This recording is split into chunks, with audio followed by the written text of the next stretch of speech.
স্বাগতম তোমাদের প্রিয় চ্যানেল অধ্যয়ন শুরু করার আগে বইটি খুলে রাখুন আর আমার সাথে পড়তে থাকুন। আমাদের এই ছোট্ট চ্যানেলটি সাবস্ক্রাইব করতে ভুলবেন না। চলুন শুরু করি। Battle of Buxar, the 22nd of October 1764. Immediate cause: the abuse of Dustaks, duty-free trade permits, by the company's servants for their private trade became the immediate cause of the War of 1764. বক্সারের যুদ্ধ 22শে October 1764।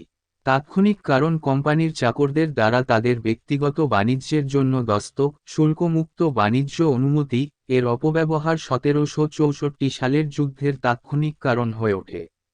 The battle: the three allies clashed with the company's army at the battlefield of Buxar on the 22nd of October 1764. The Allies' forces stood at nearly 40,000 to 60,000, whereas the English forces stood at nearly 7,000 commanded by Major Munro.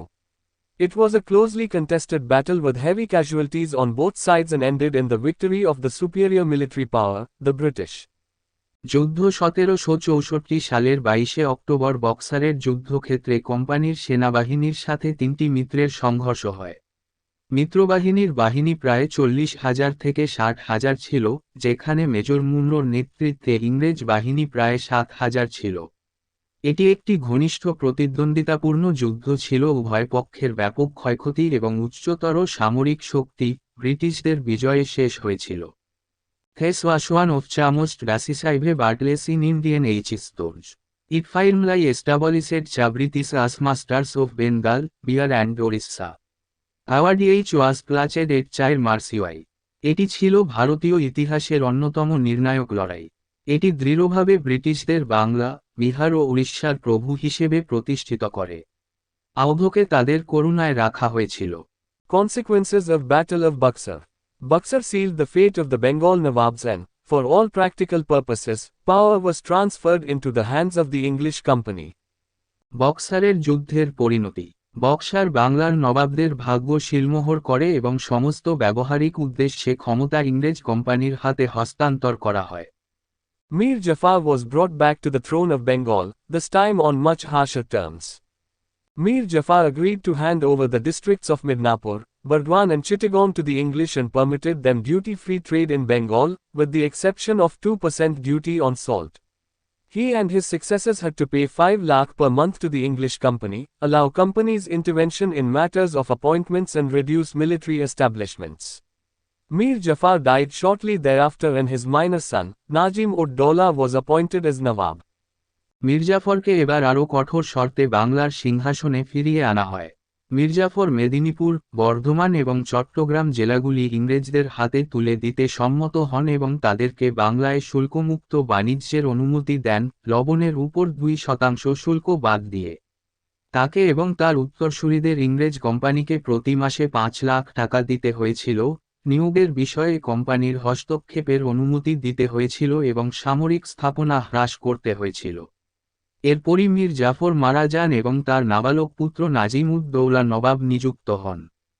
Clive was resigned as governor and commander-in-chief of Bengal, Clive's second governorship, 1765–67. First and foremost, he took up the tasks of defining relations with the defeated powers and showed considerable practical wisdom in his settlements with them. Clive বাংলার governor এবং commander in chief ক্লাইভের দ্বিতীয় governorship 1765 থেকে 67 হিসাবে অসন্তুষ্ট ছিলেন। প্রথম এবং সর্বাগ্রে তিনি পরাজিত শক্তিগুলির সাথে সম্পর্ক নির্ধারণের কাজগুলি গ্রহণ করেছিলেন এবং তাদের সাথে তার মীমাংসা করার ক্ষেত্রে যথেষ্ট ব্যবহারিক প্রজ্ঞা প্রদর্শন করেছিলেন। Settlement with Nawab of Awadh. Clive went to Awadh, met Shuja-ud-Dawla at Allahabad and concluded with him the First Treaty of Allahabad, the 16th of August 1765. As per the treaty, the Nawab of Awadh was made to pay a war indemnity of 50 lakh rupees to the company. The Nawab was made to surrender Allahabad and Kaura to Emperor Shah Alam II and confirm Balwant Singh, the Zamindar of Banaras, to his estate. আওধের নবাবের সাথে বন্দোবস্ত: Clive আওধে যান, এলাহাবাদে সুজা-উদ-দৌলার সাথে সাক্ষাৎ করেন এবং তার সাথে এলাহাবাদের প্রথম চুক্তি 16 আগস্ট 1765 সম্পন্ন করেন। চুক্তি অনুযায়ী আওধের নবাবকে কোম্পানিকে 50 লাখ রুপি যুদ্ধের ক্ষতিপূরণ দিতে বাধ্য করা হয়েছিল। নবাবকে এলাহাবাদ ও কোরা সম্রাট শাহ আলম দুই এর কাছে সমর্পণ করতে এবং বেনারসের জমিদার বলওয়ান্ত সিংকে তার সম্পত্তি নিশ্চিত করতে বাধ্য করা হয়েছিল। The Nawab was made to enter an offensive and defensive treaty, subsidiary alliance, with the company. The company promised to support the Nawab against an outside attack, provided he paid for the services of the troops. In this way, the Nawab of Awadh became dependent on the company. In this way, Clive did not annex Awadh since annexing would have placed the company under an obligation to protect extensive land frontier, which was vulnerable to attack by the Afghans under Ahmad Shah Abdali and the Marathas. Instead, Clive converted Awadh into a friendly buffer state between the British territories in Bengal and the Maratha possessions. নবাবকে কোম্পানির সাথে একটি আক্রমণাত্মক এবং প্রতিরক্ষামূলক চুক্তি subsidiary alliance করার জন্য তৈরি করা হয়েছিল। কোম্পানি বাইরের আক্রমণের বিরুদ্ধে নবাবকে সমর্থন করার প্রতিশ্রুতি দিয়েছিল, যদি তিনি সৈন্যদের পরিষেবার জন্য অর্থ প্রদান করেন। এভাবে আওধের নবাব কোম্পানির ওপর নির্ভরশীল হয়ে পড়েন। এইভাবে ক্লাইভ আওধকে সংযুক্ত করেননি কারণ সংযুক্তিকরণ কোম্পানিকে বিস্তৃত স্থল সীমান্ত রক্ষা করার জন্য একটি বাধ্যবাধকতার মধ্যে রাখত, যা আহমেদ শাহ আবদালি এবং মারাঠাদের অধীনে আফগানদের দ্বারা আক্রমণের জন্য ঝুঁকিপূর্ণ ছিল। পরিবর্তে ক্লাইভ আওধকে বন্ধুত্বপূর্ণ রূপে রূপান্তরিত করেছিলেন। বাংলায় ব্রিটিশ অঞ্চল এবং মারাঠা সম্পত্তির মধ্যে বাফার রাজ্য। Settlement with Mughal Emperor Shah Alam II. Clive concluded the Second Treaty of Allahabad, August 1765, with the Mughal Emperor Shah Alam II. As per the treaty, the emperor was taken into company's protection and given the districts of Korar and Allahabad ceded by Awadh. The emperor resided in the fort of Allahabad for 6 years as a virtual prisoner of the English. Mughal সম্রাটের সাথে বন্দোবস্ত শাহ আলম দুই Clive Mughal সম্রাট শাহ আলম দুই এর সাথে এলাহাবাদের দ্বিতীয় চুক্তি আগস্ট 1765 সমাপ্ত করেন।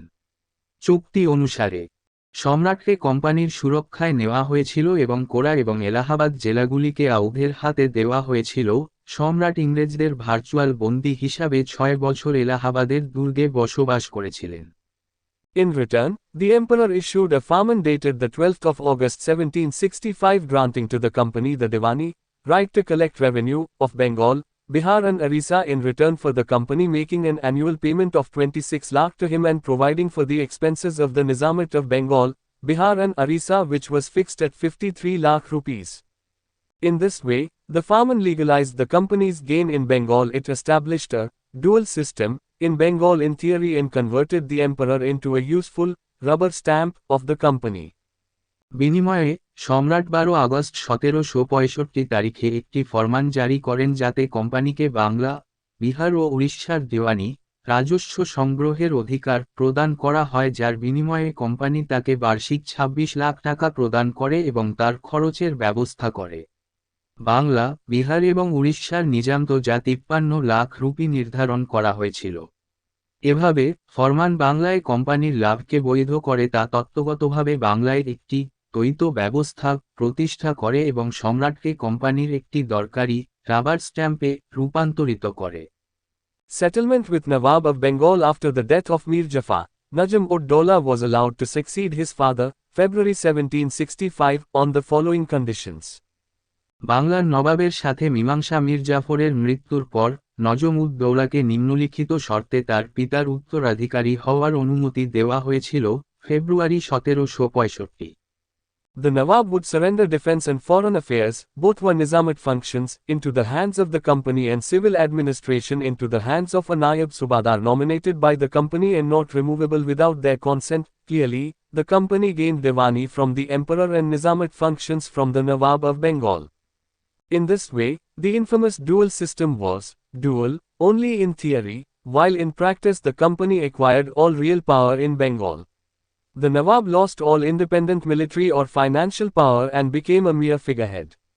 নবাব প্রতিরক্ষা ও পররাষ্ট্র বিষয়ক উভয়টাই নিজান্ত কাজ কোম্পানির হাতে এবং বেসামরিক প্রশাসন কোম্পানি কর্তৃক মনোনীত একজন নায়েব সুবাহদারের হাতে সমর্পণ করবেন এবং তাদের সম্মতি ছাড়া অপসারণযোগ্য হবে না।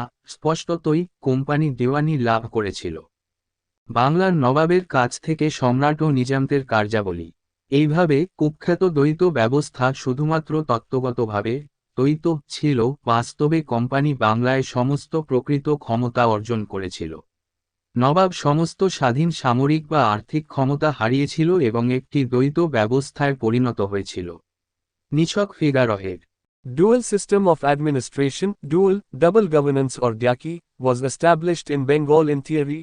Dual system meant the system of governance where the company exercised Diwani functions, revenue collection, while the Nawab of Bengal exercised the Nizamat functions, defense, law and order and administration of justice.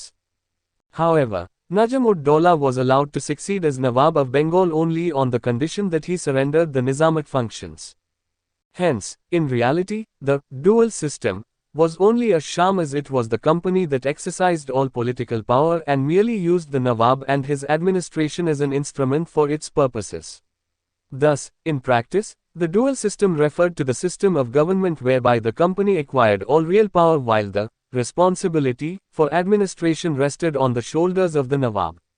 A fatal divorce of power from responsibility was inherent in this dual system. দ্বৈত প্রশাসন ব্যবস্থা দ্বৈত শাসন বা রাজতন্ত্র তত্ত্বগতভাবে দ্বৈত ব্যবস্থা বলতে শাসন ব্যবস্থাকে বোঝায় যেখানে কোম্পানি দেওয়ানি কার্যাবলী রাজস্ব সংগ্রহ ব্যবহার করত যখন বাংলার নবাব নিজামতের কার্যাবলী প্রতিরক্ষা আইন প্রয়োগ করত এবং বিচারের শৃঙ্খলা ও প্রশাসন। যাই হোক, নাজম-উদ-দৌলাকে বাংলার নবাব হিসাবে সফল হতে দেওয়া হয়েছিল শুধুমাত্র এই শর্তে যে তিনি নিজামতের কার্যাবলী আত্মসমর্পণ করেছিলেন। তাই বাস্তবে দ্বৈত ব্যবস্থা ছিল একটি ছলনা, কারণ কোম্পানি সমস্ত রাজনৈতিক ক্ষমতা প্রয়োগ করত এবং নবাব ও তার প্রশাসনকে তার উদ্দেশ্যের জন্য একটি হাতিয়ার হিসেবে ব্যবহার করত। এইভাবে বাস্তবে দ্বৈত ব্যবস্থাটি সরকার ব্যবস্থাকে নির্দেশ করে যেখানে কোম্পানি সমস্ত প্রকৃত ক্ষমতা অর্জন করে যখন প্রশাসনের দায়িত্ব নবাবের কাঁধে বর্তায়। দায়িত্ব থেকে ক্ষমতার একটি মারাত্মক তালাক এই দ্বৈত ব্যবস্থার অন্তর্নিহিত ছিল।